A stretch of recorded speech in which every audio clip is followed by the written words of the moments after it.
Hey guys, welcome to my channel. Today we're just going to show you how to reset your oil change light, and it's actually a pretty simple procedure. So all we're going to do is, first off, I'll show you what light I'm talking about. So yada yada yada,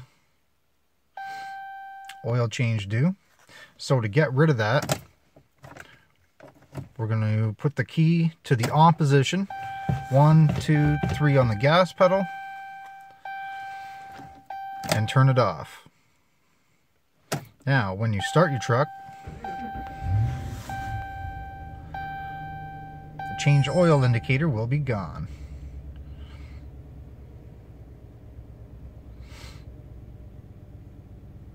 And that's it, guys. I track my mileage with Trip B.